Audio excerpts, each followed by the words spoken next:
I'm excited for our next conversation to be here with Tracy Durante. And if you are unhoused in Wausau, or if you've worked with the unhoused in Wausau, you probably already know who Tracy is. All right, but we want to have some conversation. And so Tracy, maybe, and we'll have you hold this for the sake of the YouTube. I have a mic up.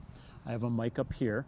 But why don't you talk through your journey on how you got into this role? When I met you, I got a tour of a shelter that you were running for Catholic Charities, but you've also shared with me personally some of your motivation for being involved. If you're comfortable sharing that, I'd appreciate absolutely. it. But just the journey to where you are now and what you're doing now. Sure. Well, thanks for having me. I'm excited to be part of this conversation. This is what I do on a daily basis, and so I do have a lot of experience surrounding this issue. Where I got involved, it goes back to my nursing school days, honestly. I went to nursing school in Milwaukee, and one of my clinical rotations was with the American Red Cross. And we went to the downtown mission and a couple other homeless shelters in Milwaukee, and there was something about that experience that really stuck with me. Personally, I lost my sister to drug addiction in 2017, so I understand what toll it takes on a family and what that grief feels like as a family member once they're no longer with us. So that really is my motivation. I work in this arena because if I can do anything to help anybody get out of their current situation or be an advocate or counselor or whatever they need me to be to help them through their journey out of homelessness, that's my goal.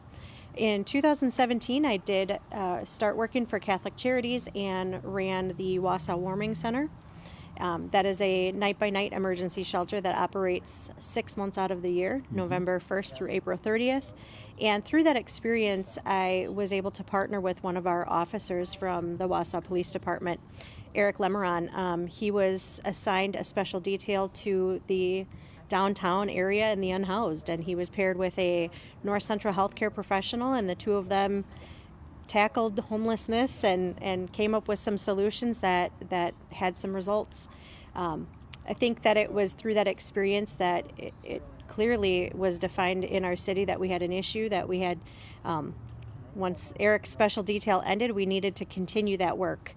And so I started with the Wausau Police Department as the community outreach specialist in September of 22.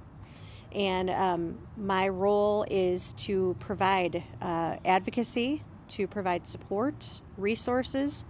I have housed numerous people in that time, and I've learned a lot in this experience. I mean, sometimes the easiest thing sometimes is getting them housed. It's keeping them housed that's the problem. Let's pause there for a second and talk about what you've learned.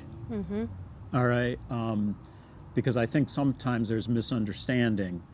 Sure. On, it could be as simple as they just need to go get a job, or why can't they, or right. why, we don't always understand. So what are some of the things you learned that was different maybe than you anticipated going in? Sure. Well, I've learned a lot. And the first thing I can tell you is I've learned that homelessness is not just something that happens overnight, right?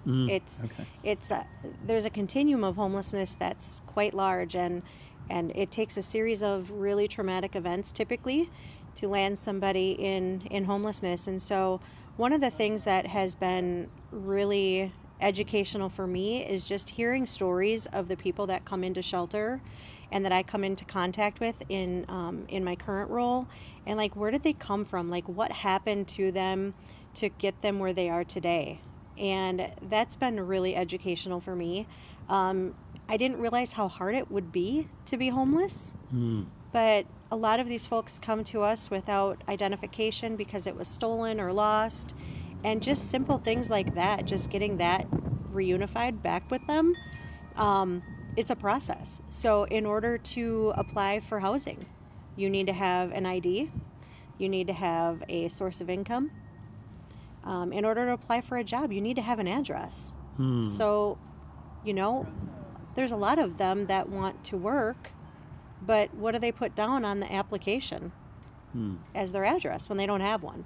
Yes. And secondarily to that, you know, if they don't have a cell phone, how is this potential employer going to reach them to schedule an interview? You know, so you think about things like that, and then just the whole aspect of getting good rest. You know, how are they supposed to show up for an interview when they potentially had slept outside last night and didn't have access to a shower? Don't have access to interview clothing. We do have great resources here that they have access to, but in the moment they may not. Yes. And so for me, just learning all of those things, and then the other part of this is just understanding the barriers that they have and the obstacles that they have to try to get through in order to get things like housing. A lot of them have barriers such as criminal histories, evictions, things like that, that really aren't very appealing to some landlords. And so really trying to advocate on their behalf to try to get them into housing, because homelessness should not be a lifestyle. Yes. Okay. And housing is a right. Yes. So I'm really I'm glad you shared. I'm glad you shared that. Yeah. That homelessness isn't meant to be a lifestyle. I think sometimes we get caught up on meeting people at their point of need, which is where we have to start. You have to engage people where they're at and provide for the needs for care for them. But sometimes I think we put so much effort into making them feel comfortable there, where maybe we should, at least that's where we fit at the mission. The spectrum is we want to move them out of homelessness. Sure. You know, not just care for them in homelessness. Right. So and it's not that we shouldn't care for them when they're Right. homeless. That's the starting point. Right. But And- that's not where we're going to stay. We're going to get them back to where they can Right. function in society. And I think the hard part about all of that, Craig, is that everybody's on their own kind of journey. Everybody's story is different, and everybody's pathway to homelessness is different, and out of homelessness is going to be the same. Yes. And so there's times where I meet with clients, you know, a dozen times before we actually get down to work. Yes. Because you have to establish that rapport and that trust. They got to build that with you first before you can get very far. So, I want to make sure we heard that. All right. We can't put on a single Band-Aid, or Band-Aid's an overused word, but even a program. You know, yes. a simple one program for each person, although you can have some kind of guardrails and you can kind of have some concepts, but just because the journey out has got to be different for a lot of different people. That's what makes it so hard. Right. It's hard for the people who are experiencing homelessness, but it's also hard for the people helping. And in our conversations, that's the thing Right. that I think I've really benefited the most, is that this is not easy. No, and you know, the other thing I think to realize too is there's also, you know, I'm sure frustration, but homelessness is, people who are experiencing homelessness are on a very different time horizon than you and I. So, you know, I've talked to numerous providers who are frustrated that the client didn't show up for their appointment. And this was a housing appointment. This was a fill out an application This was the appointment. big moment This was the of moment, change. and Yeah. and they're no show. And so I really think that it's important to understand what that means. And so when you're homeless, you're thinking about things from minute to minute. You're not able to really think into the future. So if I have an appointment tomorrow, I'm very likely going to forget that appointment because I'm trying to figure out where I'm going to eat next and where I might sleep tonight.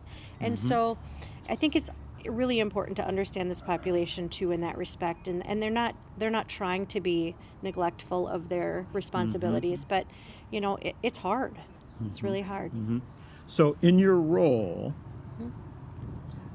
where do you see yourself making the most impact? Yeah, I mean, I think that's a kind of a tough question, but I'm going to answer it the best I can. I just want to be that person that they can count on when they're ready. I do a little bit of guiding and talking through a process, and hopefully inching them along a little bit further than they might on their own. But it's like anything else. If you push somebody to do it and they're not ready, they're not going to be successful, right? And so I really let my clients guide how things go, but I am very encouraging along the way. And so a lot of times we can take 3 steps forward and then we take 10 steps back, and that's just the process.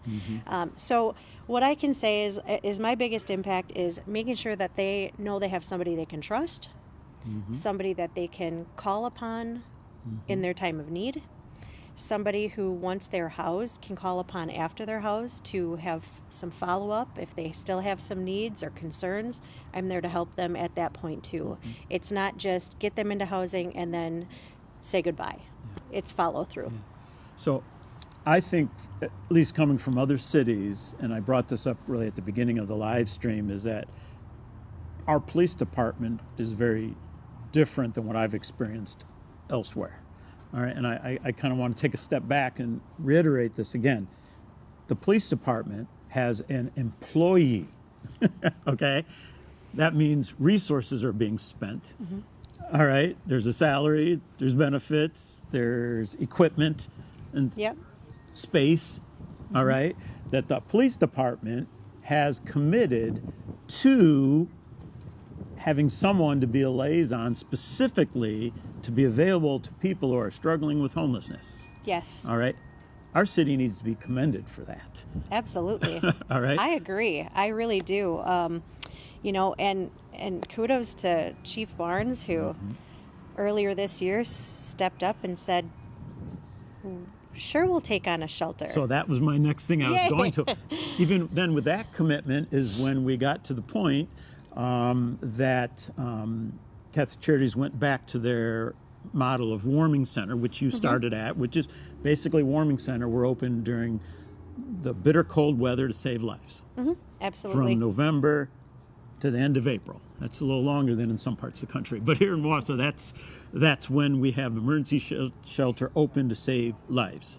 For a while, the city, again, was funding to help get that through the summer as well, so that we had 365 shelter, all right? Catholic Charities goes back to the warming center model, which they do very well, and they're going to continue to do. Absolutely. And it's going to be needed. It's going to be life-saving, all right? And so in the meantime, there was a void. And as she said, the police department is providing emergency shelter in that void.